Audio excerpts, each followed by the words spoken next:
Bismillahirrahmanirrahim. Assalamualaikum warahmatullahi wabarakatuh. Saudara pemirsa channel terpilih MTA TV dimanapun Anda berada. Puji syukur alhamdulillah senantiasa kita panjatkan kehadirat ilahi Rabbi Allah Subhanahu wa taala atas genap karunia nikmat dan juga rahmatnya untuk kita semua di siang hari ini. Kita jumpa kembali di program unggulan Hidup Sehat Alami dan alhamdulillah narasumber yang senantiasa sehat dan semangat. Beliau Bapak Dr. Ibnu Ja'far Ma'ruf M.Med SCI SP AKP yang nanti akan menjawab konseling dari telepon maupun WA yang terutama sudah masuk ke HP kami. Tapi Anda nanti bisa tetap ikut di line telepon 0271 679 3000. SMS dan di WA kami sudah terbuka juga di 08 11 255 3000. Assalamualaikum warahmatullahi wabarakatuh, Dok. Waalaikumsalam warahmatullahi wabarakatuh. Kabar baik dan sehat? Alhamdulillah sehat, semangat, insya Allah bugar. Bugar dan sukses ya. Sukses insya Allah. Dunia akhirat. Insya Allah. Ya, kita langsung jawab atau ada pengantar dulu? Pengantar dulu ya, Dok ya? Pengantar dulu. Biar tahun ini acara apa ini? Silakan, Dok. Ya. Bismillahirrahmanirrahim. Assalamualaikum warahmatullahi wabarakatuh. Innal hamdalillah nahmadu wa nasta'inu wa nastaghfiruh wa na'udzubillahi min syururi anfusina wa min sayyiati a'malina. May yahdihillahu fala mudhillalah wa may yudlil fala hadiyalah.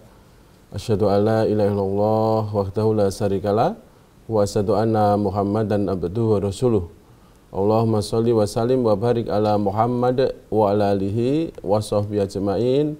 A'udzubillahi minasyaitonir rajim. Bismillahirrahmanirrahim. Rabbi shrahli sadri wa yassir li amri wa hlul 'uqdatam min lisani yafqahu qawli amma ba'du. Bapak, Ibu, dan saudara semuanya, insyaallah yang dirahmati oleh Allah. Pertama-tama marilah kita panjatkan puji syukur kehadirat Allah Subhanahu wa taala. Allah telah melimpahkan barokahnya, inayahnya, petunjuk, nikmat iman, nikmat Islam, nikmat sehat, nikmat kesempatan, dan masih banyak nikmat yang lain yang Allah berikan kepada kita. Seandainya kita menghitung wa in ta'udunu nikmatallahi la tuhsuha. Sungguh tidak akan bisa menghitung karena luar biasa nikmat Allah yang diberikan kepada kita. Bapak, Ibu, dan saudara semuanya yang masih setia mengikuti acara Hidup Sehat Alami, insya Allah kemarin-kemarin sudah kita paparkan bahwa herbal yang menurut dari Departemen Kesehatan itu dibagi menjadi 3. Ya, yang pertama adalah jamu, yang mana jamu ini secara empirik sudah terbukti turun-menurun dari nenek moyang kita. Kemudian obat herbal yang kedua yaitu OHT, obat herbal yang berstandar. Artinya ini sudah melalui uji preklinik yang diujikan kepada hewan ataupun sediaan biologis. Kemudian Depkes juga mengklasifikasi herbal yang ketiga yaitu obat herbal fitofarmaka. Ya, obat herbal fitofarmaka ini sudah melalui uji preklinik, kemudian juga uji klinik. Dan uji klinik ini ya, dicobakan kepada manusia, ya, baik dalam sampel jumlah yang besar ataupun jumlah yang kecil, baik pada orang sehat maupun orang sakit. Jadi fitofarmaka memang saat ini dikembangkan di Indonesia oleh pabrik-pabrik farmasi modern yang mana pendekatannya adalah kembali kepada alam. Dan insya Allah negara kita ini kekayaannya luar biasa yang semuanya insya Allah juga akan bermanfaat ya untuk menjaga kesehatan kita.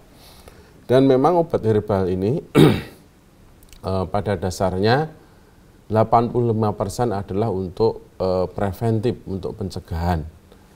Yang 15% itu untuk pengobatan, baik berdiri sendiri atau sebagai suportif, obat pendukung, ataupun ya mungkin sebagai adjuvan, sebagai tambahan, sehingga diharapkan dengan kombinasi obat-obat sintetis dan obat herbal ini diharapkan percepatan penyembuhan itu semakin baik dan kualitas hidupnya juga semakin meningkat.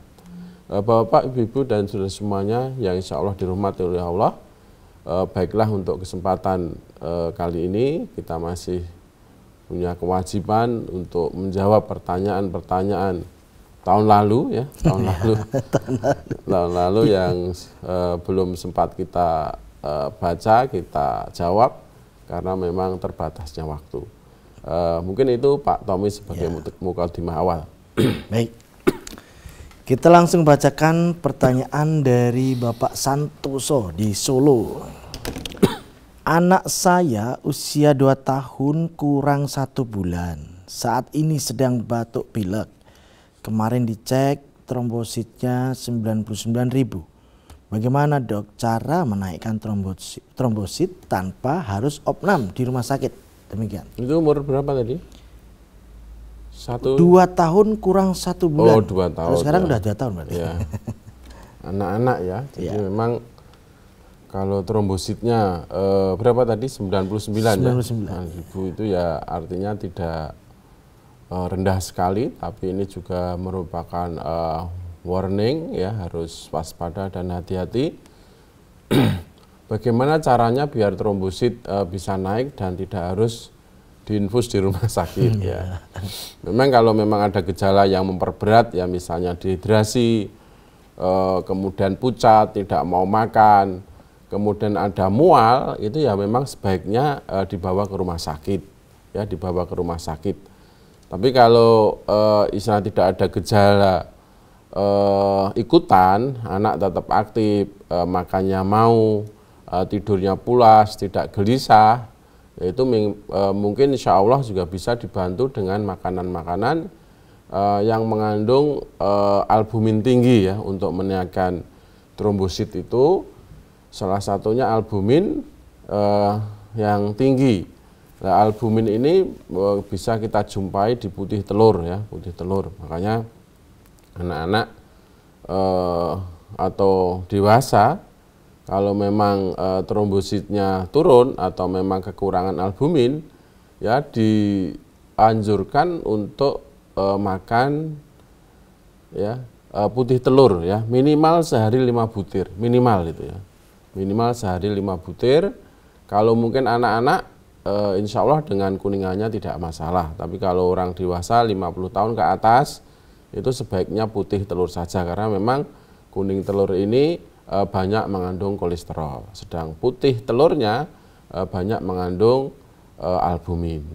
Selain itu juga mungkin bisa diusahakan untuk untuk makan daging ikan gabus atau ikan kutuk ya, bisa. Nah, sekarang ini juga teknologi sangat maju, di apotek juga sudah tersedia kapsul kutuk ya, kapsul kutuk. Nah, ini juga bisa kita berikan kepada anak-anak untuk suplemen, untuk tambahan, sehingga kesehatan anak itu terjaga. Nah, ini kapsul kutuk itu sudah banyak ya di apotek-apotek kita temui, atau mungkin dagingnya langsung juga masalah. Seperti itu. Kemudian juga bisa ya, jadi kalau memang tidak ada riwayat sakit mah, tidak ada riwayat sakit asam lambung, juga bisa diberi jus jus jambu ya, jambu biji. Jambu biji, atau kalau orang Jawa namanya jambu kerikil yang kecil-kecil itu. Kletuk-kletuk itu ya? Ayo dijus dulu. Dijus dulu. Kalau ya, Pak Tommy langsung ya, langsung jambunya dicuci, dimakan nggak masalah. Tapi kalau untuk anak atau mungkin orang tua itu dijus juga bisa. Jadi kira-kira seperti itu Pak Tommy. Mudah-mudahan putranya Bapak Santoso yang ada di Solo segera sehat dan tidak kambuh lagi dengan izin Allah. Baik, berikutnya dari Bapak Santoso yang ada di Lampung Barat. Dok, apa obatnya asam urat? Singkat, tapi kelihatan beliau sedang kurang tahan menahan asam urat ini. Ya. Jadi kalau memang asam urat itu tinggi dan sudah dicek dengan benar, cek asam urat itu tidak hanya di ujung jari, tapi diambil di vena kita, dan memang paling bagus puasa dulu minimal 8 jam. Itu harus dicek dulu, dibuktikan kebenarannya apakah memang ini asam urat. Karena tidak setiap pegelinu itu asam urat. Ya, tidak setiap sakit di sendi itu asam urat. Makanya diagnosisnya harus tegak dulu ya. Untuk mendiagnosis asam urat ini ya pemeriksaan usik arit ya, jadi asam urat. Ini diambil di daerah vena, minimal puasa 8 jam. Jangan di ujung jari. Kalau di ujung jari itu tidak bisa untuk pegangan diagnosis.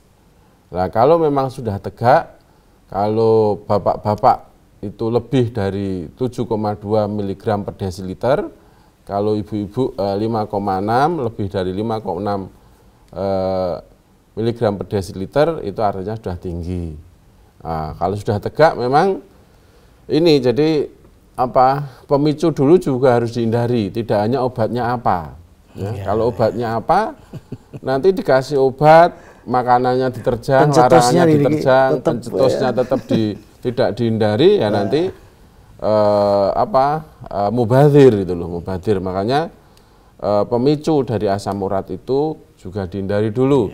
Salah satu pemicunya adalah ini ya, jadi karena tinggi purin, makanan-makanan yang tinggi purin. Ya.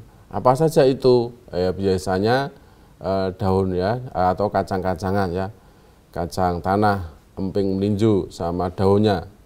Ya, kemudian landing itu petai, jengkol, mete, koro, bayam, jeruan, ya, tape, kangkung, ya, kol, kobis, ya itu makanan-makanan yang kandungan purinnya tinggi. Nah, itu dihindari dulu. Ya, gantinya apa? Masih banyak ya sayur-sayuran yang kandungan purinnya rendah, termasuk daun singkong, daun pepaya, daun ketela, kenikir. Masih banyak lah sayuran yang kandungan purinnya rendah, termasuk mungkin daun kelor dan lain sebagainya. Itu bisa dikonsumsi untuk menggantikan serat yang ada dalam daun. Kemudian obatnya, ramuan ya, ramuan dari herbalnya. Banyak ya, kemarin-kemarin sudah kita bahas ya, salah satunya daun sirsak. Daun sirsak ini mengandung flavonoid ya. Flavonoid itu sebagai antioksidan yang kuat ya, antioksidan kuat. Flavonoid ini bisa menangkap daripada purin ya, bisa ditangkap kemudian dibebaskan flavonoid yang ada di daun sirsak. Kemudian juga daun sirsak itu mengandung saponin, mengandung senyawa genestin ya, genestin. Ya, senyawa genestin ini juga salah satu untuk membebaskan daripada asam urat. Kemudian juga ada asetogenestin.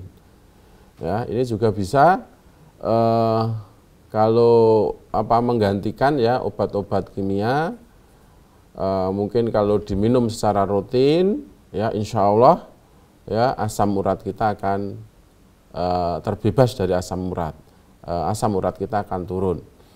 Kemudian tidak hanya itu saja, pola hidup sehat juga harus dijalankan, termasuk minum yang cukup, ya, kemudian olahraga yang teratur, kemudian istirahat yang cukup.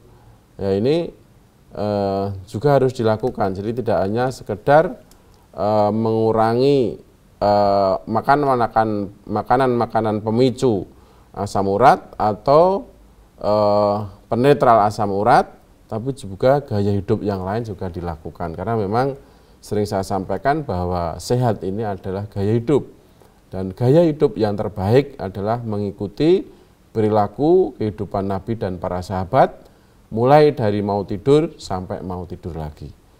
Ya ini kemudian bagaimana cara memasaknya, ya, cara mengolahnya daun sirsak ini.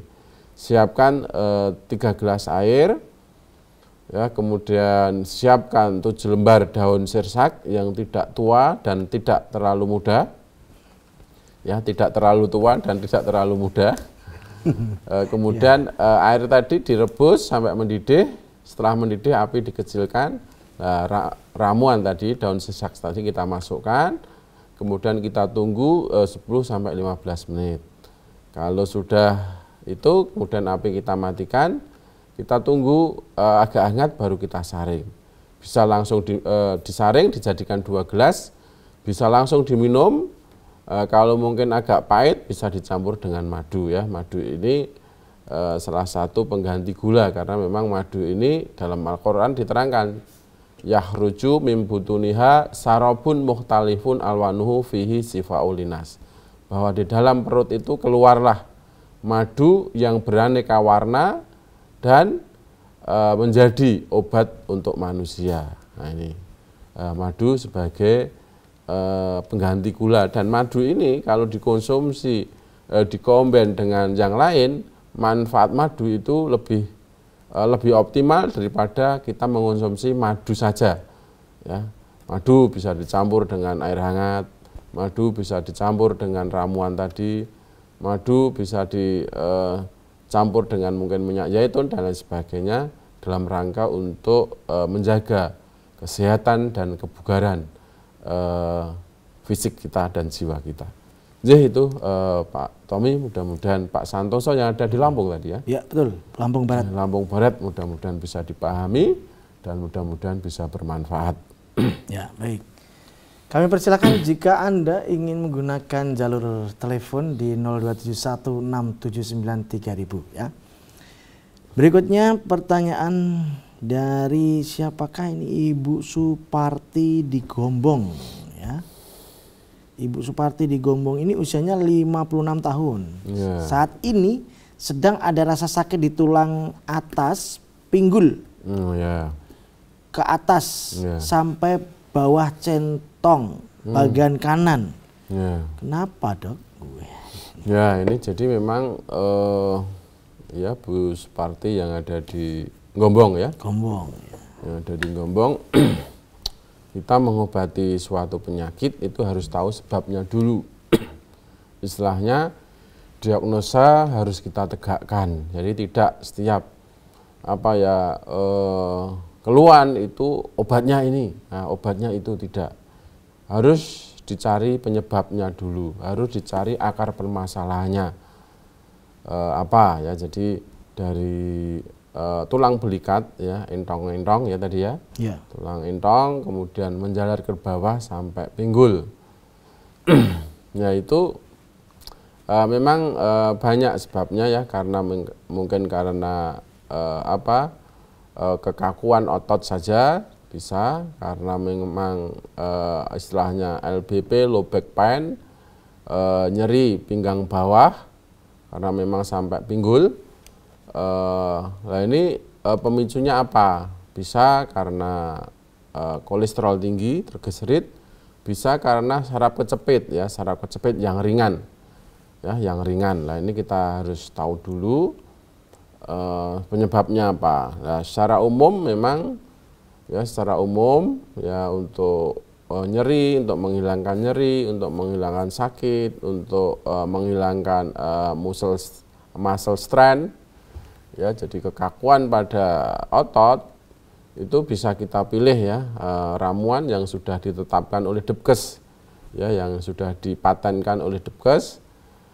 Salah satunya 1 ruas jahe, 1 ruas temulawak, dan 1 ruas lengkuas, ya, atau laos. Gimana cara merebusnya? Kita siapkan 3 gelas air hampir sama, ya, tadi hampir sama. Kemudian kita rebus sampai mendidih. Setelah mendidih api dikecilkan. Kemudian ramuan tadi 1 ruas temulawak, 1 ruas jahe, 1 ruas lengkuas, itu kita masukkan. Kemudian kita tunggu 10-15 menit. Setelah itu api kita matikan. Kemudian setelah agak dingin baru kita saring, kita jadikan 2 gelas. Nah, itu kita minum ya setiap hari rutin ya, istiqomah. Nah, itu dosis dan takarannya memang sudah dipatenkan, ditetapkan oleh Depkes. Insya Allah aman ya, insya Allah aman untuk ginjal kita, insya Allah aman untuk liver kita. Oke, seperti itu Ibu Suparti ya yang ada di Gombong. Nah, nanti kalau memang masih nyeri sekali, segera diperiksakan ke dokter. Mungkin perlu di rongsen, perlu di lab, atau pemeriksaan-pemeriksaan yang lain.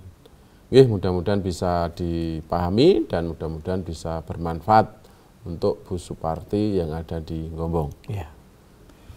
Baik pemirsa, kita akan lanjutkan di sesi yang kedua. Tentunya masih kami harapkan Anda bisa bergabung di line telepon 02716793000, SMS dan juga di WA kami di 08112553.000. Jangan kemana-mana, pastikan Anda bersama kami nanti setelah kita simak beberapa informasi dalam rangkaian jeda pariwara berikut ini.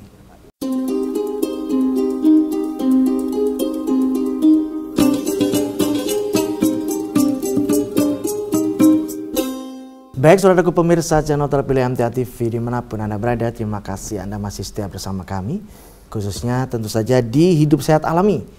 Kita lanjutkan ya dok, kita bacakan kali ini pertanyaan dari Bapak Muryanto yang ada di Sumatera Selatan, Muara Enim tepatnya. Sebelum sholat subuh saya mandi air dingin, sering masuk angin. Sekarang saya mandinya pakai air hangat. Untuk kesehatan, mana yang lebih baik dok? Air dingin atau air hangat? Usia saya sekarang 64 tahun. Ya, jadi Pak Muryanto ya yang ada di Sumatera Selatan ya. Ya. Jadi memang kalau bugar, sehat, tidak ada keluhan, ya itu pakai air dingin silahkan, nggak masalah. Tapi karena memang Pak Muryanto usianya sudah 60 tahun ke atas, ya itu ya saya sarankan pakai air hangat ya, karena memang dingin itu akan memicu timbulnya rematik akan kambuh, nyerinya akan bertambah kalau mungkin ada isialgia atau penyakit-penyakit yang lain, itu memicu tingkat nyerinya akan bertambah. Tapi dengan air hangat insya Allah ya sebelum subuh, apalagi usia 60 tahun ke atas, insya Allah akan sehat, tidak berefek kepada yang lain. Monggo silahkan Pak Muryanto ya, Pak Muryanto yang ada di Sumatera Selatan, tidak masalah pakai air hangat. Seperti itu. Baik. Berikutnya dari Ibu Endang yang ada di Palembang. Ramuan kunyit, jahe, temulawak kita buat sekaligus banyak. Pesan di bulik jamu. Kalau di sana bulik jamu ya, kalau di sini buat jamu ya. Misalkan 1 botol isinya kira-kira 1 liter. Kemudian kita simpan di kulkas. Apakah boleh dok? Jadi memang ramuan tadi ya, jadi kalau dosisnya banyak, itu juga harus sesuai dosis maksudnya. Jadi kalau memang 1 ruas tadi, 1 ruas jahe, 1 ruas temulawak, dan 1 ruas kunyit, itu untuk 3 gelas air, misalnya ditambah 2 ruas berarti kita tambah juga airnya, seperti itu. Itu aturan secara normal ya, secara normal. Dan itu sudah terukur dan sudah melalui pengujian ya, pengujian. Dan misalnya membuat banyak sudah sesuai dengan prosedur, sesuai ukuran, kemudian istilahnya ditaruh di kulkas, yaitu boleh-boleh saja ya, boleh-boleh saja, boleh saja. Tapi memang efek yang paling bagus ya, manfaat yang paling bagus itu segar ya, ketika masih hangat ya, ketika masih hangat, kemudian baru kita selesai masak. Nah itu yang paling bagus untuk manfaat kesehatan. Tapi misalnya tadi waktu sibuk ya, tidak ada waktu untuk memasak, tidak ada waktu ya untuk membuat ramuan ini, kemudian membuat langsung banyak disimpan di kulkas, ya silahkan ya, daripada tidak minum sama sekali. Silahkan nanti ketika mau diminum dikeluarkan 1 jam dulu, sehingga sama dengan suhu ruangan itu ya. Jadi tidak suhu kulkas atau tidak suhu es, jadi tetap sama dengan suhu ruangan. Kalau mau diminum dikeluarkan dulu 1 jam. Seperti itu Bu Endang yang ada di Lampung ya. Ya, di Ibu Endang di Palembang. Di Palembang ya, Bu Endang yang ada di Palembang. Mudah-mudahan bermanfaat, mudah-mudahan bisa dipahami. Ya. Jadi sebenarnya apapun ya Dok ya, minum atau makanan yang dari kulkas jangan langsung dimasukkan mulut ya.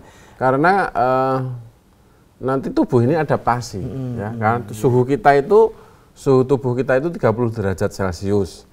Lebih cenderung hangat ya. Ya, cenderung hangat. Kalau di kulkas kan minus. Iya, minus, betul. Minus, jadi nanti itu dalam proses untuk pencernaan di lambung itu butuh adaptasi dulu. Dan lambung itu butuh energi yang banyak biar makanan yang sudah ada di lambung ini suhunya sama. Nah, itu butuh energi banyak sehingga kadang juga sulit dicerna, sehingga mudah kembung, kemudian flastus tidak lancar dan lain sebagainya, karena memang sistem pencernaan di lambung itu kurang optimum. Seperti itu Pak Tom. Ya, baik. Berikutnya dari Ibu Tarti di Wonogiri. Bagaimanakah cara makan tomat yang baik dan benar, Dok? Tomat ya ini. Jadi tomat sangat baik ya, terutama bagi untuk kita semuanya. Bagi bapak-bapak, bagi ibu-ibu, tomat sangat bagus karena di tomat itu banyak mengandung alkaloid, kemudian saponin, kemudian asam folat, kemudian juga asam sitrat dan bioflavonoid ya. Sangat bagus. Termasuk ada beta karotin. Caranya mudah sebenarnya. Jadi tomat itu dicuci dengan air hangat. Jadi dicuci dulu, kemudian dibilas dengan air hangat, langsung dimakan. Itu yang paling bagus. Ya, paling bagus. Kalau memang seperti itu tidak biasa, bisa dicuci kemudian dijus. Dijus juga bisa. Itu juga bagus. Kemudian kalau tidak seperti itu potong-potong, kemudian dibuat minuman, ya, campuran minuman. Mungkin juga bisa ditambah dengan madu, ya, itu juga bagus. Monggo silahkan. Jadi memang tomat ini kami juga menyarankan untuk bapak-bapak biar tidak terkena prostat ya, atau BPH, dan ibu-ibu juga dalam rangka untuk mencegah daripada tumor mame, CA mame ya, tumor payudara, itu sebaiknya ya mengonsumsi tomat ini rajin ya, istiqomah setiap hari mungkin 2 buah, itu sudah cukup ya untuk usaha preventif, karena memang tadi di tomat itu banyak kandungan mineralnya, ada kalsiumnya, ada magnesiumnya, ada kaliumnya, ada natriumnya, ada zat besinya. Kemudian yang terpenting ada likopen ya. Likopen ini sangat baik ya untuk mencegah daripada pembesaran prostat bagi bapak-bapak ya. Kemudian likopen ini juga bagi ibu-ibu juga bisa untuk mencegah daripada timbulnya kanker payudara. Monggo silahkan, tomat sekarang ada di mana-mana dan saat ini kayaknya juga harganya lebih murah ini ya. Ya. Lebih murah. Dan sekarang ini yang mahal itu adalah beras, minyak dan gula. Bisa dan untuk lalapan juga bisa tomat itu ya. Misalnya ya, untuk lalapan juga bisa kita rajang-rajang atau kita iris-iris ya. Untuk mungkin lalapan pecel lele dan lain sebagainya, atau ayam bakar atau mungkin nila bakar. Silahkan itu.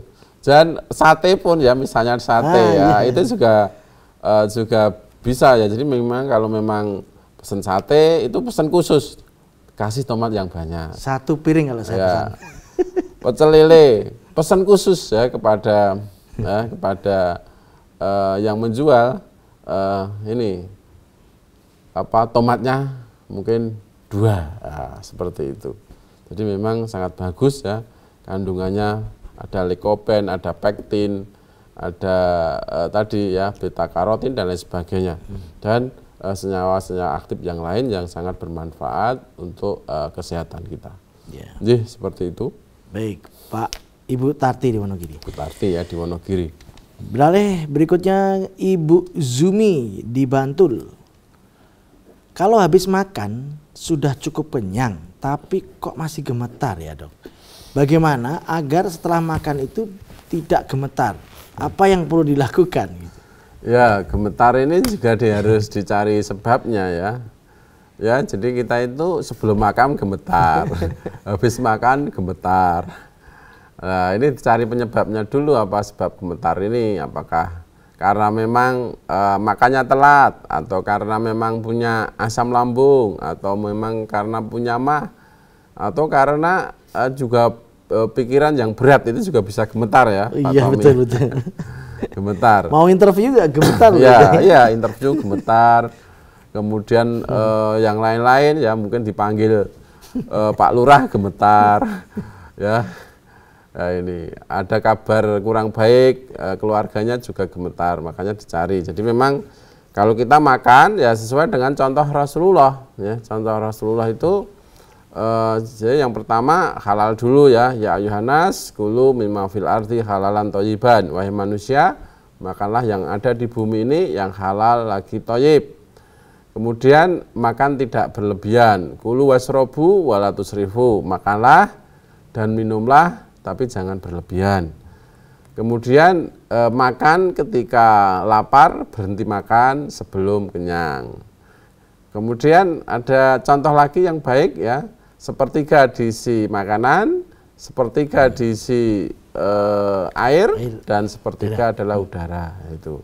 Itu monggo. Jadi kemudian memang makanan pembuka itu sebenarnya adalah buah dulu, buah atau makanan yang tidak dimasak, tidak disentuh oleh api. Ya, mungkin untuk pembuka bisa pisang dulu, atau mungkin bisa pepaya, atau mungkin bisa jeruk yang tidak kecut, atau pir, atau mungkin apel, monggo silahkan. Jadi memang pembuka itu adalah buah dulu, makanan yang tidak disentuh oleh api, yang seperti yang dicontohkan oleh Nabi.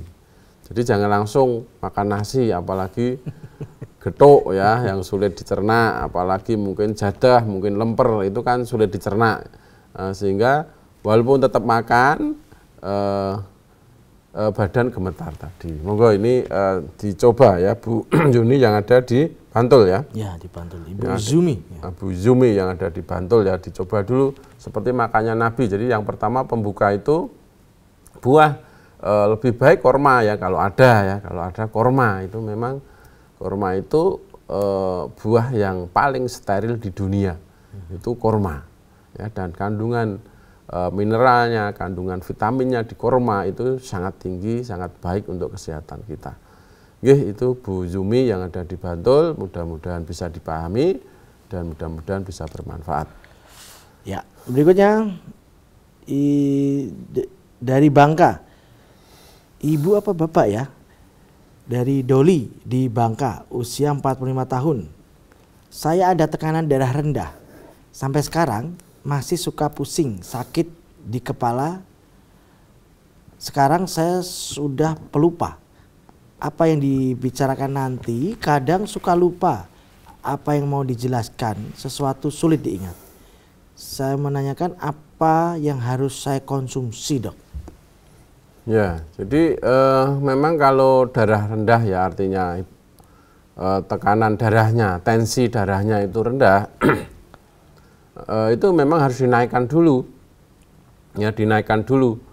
Karena memang tekanan ini untuk membawa ya sari-sari makanan ke dalam otak kita, untuk mendorong sari-sari makanan, untuk mendorong oksigen ke otak kita. Kalau tekanannya rendah, maka nutrisi, vitamin, mineral, atau oksigen yang didorong ke otak itu kurang. Otak sehingga terjadi yang namanya hipoksia. Jadi otak kekurangan oksigen. Kalau otak kekurangan oksigen, ya ini gejalanya banyak, ya, mudah pusing, mudah capek, termasuk kalau dalam jangka panjang tensinya terus rendah, itu bisa menyebabkan demensia dini, artinya mudah lupa, belum tua kok sudah pikun, ya, itu, atau Alzheimer, ya. Jadi Alzheimer itu lupa dan bingung, ya, lupa dan bingung, ya, seperti itu. Makanya untuk menaikkan tensi ini tidak bisa dari makanan, mungkin dengan faktor olahraga, exercise, ya, harus olahraga. Monggo Pak Doli yang ada di Bangka, ini bisa dipilih olahraga yang disukai, yang mendukung. Memang olahraga yang paling baik, ya, paling baik itu adalah renang, ya, karena renang itu semua sendi itu akan bergerak, otot, sendi, kemudian saraf itu bergerak, karena memang renang itu olahraga yang paling bagus. Dan tubuh kita itu kurang lebih ada 365 sendi, ya, dengan renang itu semuanya gerak. Dan renang itu paling bagus untuk inhalasi, ya, paru-paru jantung kita, untuk pertukaran oksigen yang paling maksimal. Itu kalau memang renangnya betul. Nah, ini bisa dicoba, ya, Pak Doli. Atau kalau memang renang tidak bisa, ya belajar, insya Allah nanti bisa. Atau bisa mungkin jalan kaki saja. Ini usianya berapa, ya, Pak Doli ini, ya? Nggak disebutkan. Tadi tidak disebutkan ini. 45. Oh, 45, ya, itu renang masih muda itu. Masih, 45, ya, masih pemuda itu. 45 ini. Pemuda matang. Pemuda matang. Ini bisa dipilih, bisa jogging, ya, jogging masih kuat itu, bisa, 45 tahun. Kemudian juga jalan-jalan bisa, atau sepedaan, goes dan lain sebagainya. Monggo dipilih. Yang penting teratur, ya, olahraga itu harus terukur dan teratur, ya. Jadi terukur dan teratur. Teraturnya mungkin seminggu 3 kali itu teratur, ya, rutin. Terukurnya apa? Setiap olahraga itu 45 menit minimal, itu terukur, ya. Kemudian makanan apa yang bisa untuk ini, ya. Jadi kalau memang untuk mengurangi demensianya, untuk mengurangi mudah lupanya, ini makanan-makanan yang banyak mengandung ini asam folat, ya, tentunya, ya, asam folat. Ya, asam folat ini banyak, ya, di mungkin di hampir semua sayuran ada, hampir semua buah juga ada, daging juga ada, termasuk tomat tadi, ya, itu asam folatnya tinggi. Makanya tomat ini juga bagus untuk anak-anak, ya, untuk meningkatkan kecerdasan anak-anak kita. Nah, asam folat ini salah satu fungsinya untuk membangun sel-sel otak. Jadi untuk membangun sinapsis, jadi ini kaitan, ya, jadi sambungan-sambungan sel-sel otak kita. Ini asam folat. Kemudian juga bagaimana biar tidak mudah lupa. Sebenarnya Islam ini sudah menuntunkan, ya, kalau kita itu insya Allah banyak menghafal Al-Quran, ya. Memang Al-Quran itu luar biasa. Banyak menghafal Al-Quran, minimal surat-surat pendek atau juz amma, atau mungkin surat atau ayat yang masyhur kita hafal, itu otak akan menjadi cerdas, ya. Otak akan menjadi cerdas, karena semakin otak kita asah, itu semakin tajam. Asahnya lewat apa? Ya, lewat menghafal Al-Quran. Memang Al-Quran ini kalamullah, ya, firman Allah yang luar biasa, ya, yang luar biasa, manfaatnya, yang luar biasanya, fungsi kegunaannya. Salah satunya adalah Al-Quran ini mendatangkan barokah. Barokah itu suatu kebaikan yang tidak pernah habis. Kitabun anzalnahu ilaika mubarakun liyadabbaru ayatihi wa liyatadzakara ulul albab. Al-Quran ini diturunkan penuh berkah, ya, berkah. Keberkahan, berkah itu suatu kebaikan, ya, yang tidak pernah habis. Termasuk tadi mungkin menajamkan ingatan kita, memperbagus ingatan kita. Kemudian juga karena kita dengan membaca Al-Quran ini hati akan menjadi tentram. Ya, ketentraman ini adalah pangkal kebahagiaan, dan bahagia ini adalah pangkal daripada kesehatan. Sehingga kalau kita dekat dengan Al-Quran, ya, terus dekat dengan Al-Quran, insya Allah akan sehat, ya, sehat walafiat, sehat lahir dan batin. Jadi ini Pak Doli yang ada di Bangka, coba dicoba ya hal-hal yang seperti ini, termasuk banyak makan buah, banyak makan sayur, termasuk pendekatan diri kepada Allah, termasuk salah satunya coba menghafal ayat-ayat yang masyhur, ayat-ayat yang terkenal, atau kita mengulang surat-surat yang pendek kita hafal, makrotnya kita benarkan, kemudian sifat hurufnya kita benarkan, panjang pendeknya kita benarkan, dari sedikit demi sedikit, insya Allah Al-Quran ini menjadi mubarakun, menjadi berkah untuk kita semuanya. Mudah-mudahan bisa dipahami dan mudah-mudahan bermanfaat. Ya, baik. Baik Dok, sekiranya sudah di penghujung perjumpaan kali ini, kami sampaikan terima kasih atas pelajarannya. Masih banyak ngantri, nanti kita lanjutkan di kesempatan berdatang, insya Allah. Assalamualaikum warahmatullahi wabarakatuh. Waalaikumsalam warahmatullahi wabarakatuh. Baik, saudaraku pemirsa channel terpilih MTA TV dimanapun Anda berada, demikian tadi telah kita simak dan ikuti bersama program unggulan Hidup Sehat Alami. Pastikan Anda bisa mengkoordinir atau memanajemen kehidupan Anda, baik kita bersama ya, makan, minum, juga istirahat dan juga aktivitas kita. Sehingga kita tetap optimal, diberikan kemampuan untuk senantiasa beraktivitas sehingga kualitas ibadah kita semakin meningkat beserta keluarga. Kita jumpa kembali. Assalamualaikum warahmatullahi wabarakatuh. Waalaikumsalam warahmatullahi wabarakatuh.